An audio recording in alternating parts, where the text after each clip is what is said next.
बिहार विधानसभा 2025 में बीजेपी ने बड़ी जीत हासिल की है।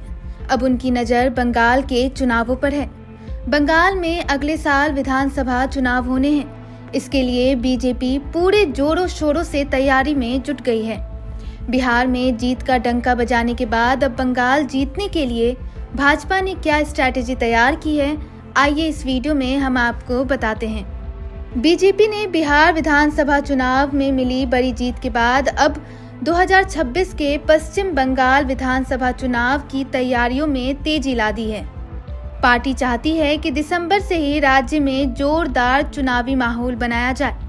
इसके लिए प्रधानमंत्री नरेंद्र मोदी और केंद्रीय गृह मंत्री अमित शाह की उपस्थिति वाली बड़ी रैलियों की योजना तैयार की जा रही है। शुरुआती प्रस्ताव के मुताबिक अगले महीने से हर महीने कम से कम 2 विशाल जनसभाएं होंगी। इनमें एक में प्रधानमंत्री हिस्सा लेंगे और दूसरी में गृह मंत्री।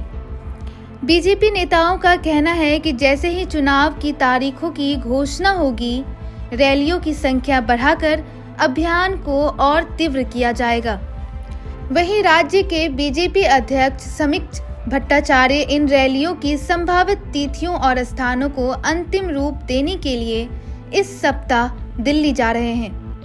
पार्टी की कोशिश है कि रैलियां ऐसी जगहों पर हो जहां से एक साथ कई जिलों तक संदेश पहुंचे। बताया जा रहा है कि बीजेपी इस बार चुनावी अभियान को चरणबद्ध तरीके से चलाने की तैयारी कर रही है। इसके लिए राज्य को पार्टी के 5 संगठनात्मक जोनों में विभाजित किया गया है, ताकि हर क्षेत्र में अलग रणनीति के साथ सघन प्रचार किया जा सके। इसके अलावा एनडीए की बिहार में मिली जीत के बाद भाजपा पार्टी के नेताओं ने नारा दिया है। 2024 में ओडिशा, 2025 में बिहार और 2026 में बंगाल।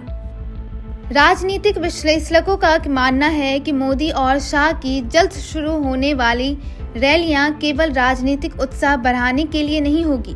असल में केंद्रीय नेतृत्व बंगाल चुनाव को बेहद गंभीरता से ले रहा है। ऐसा करके पार्टी बंगाल में मजबूत पकड़ बनाने की कोशिश कर रही है। केवल इतना ही नहीं, बीजेपी जमीनी प्रचार के साथ साथ इस बार डिजिटल अभियान पर भी व्यापक रूप से ध्यान दे रही है। इसी उद्देश्य से हाल ही में बंगाल के लिए एक नई वेबसाइट namoyavawarriors.com लॉन्च की गई है। इस वेबसाइट के जरिए वे लोग जो बीजेपी के डिजिटल अभियान से जुड़ना चाहते हैं, आसानी से अपना पंजीकरण कर सकते हैं। वेबसाइट में बताया गया है कि डिजिटल अभियान का मकसद राज्य में सरकारी नौकरियों में पारदर्शी भर्ती प्रक्रिया स्थापित करना, कॉलेजों रैगिंग मुक्त माहौल बनाना, महिलाओं के खिलाफ अपराधों पर रोक लगाना और प्रवेश के दौरान कटमनी जैसी समस्याओं को समाप्त करना है। वहीं बीजेपी का दावा है कि बंगाल की अर्थव्यवस्था को नई ऊर्जा देने के लिए राज्य में नए निवेश, उद्यमिता और कौशल विकास को बढ़ावा दिया जाएगा। पार्टी का कहना है कि युवाओं के लिए रोजगार के अवसर पैदा किए जाएंगे, जिससे उन्हें नौकरी की तलाश में राज्य से बाहर न जाना पड़े। कुल मिलाकर बीजेपी बंगाल चुनाव से काफी पहले ही अपने अभियान को धार देने में जुट गई है। उसका लक्ष्य है कि आने वाले महीनों में राज्य की राजनीति को पूरी तरह अपने पक्ष में मोड़ दिया जाए। इस खबर पर फिलहाल इतना ही। बाकी अपडेट के लिए देखते रहिए India.com।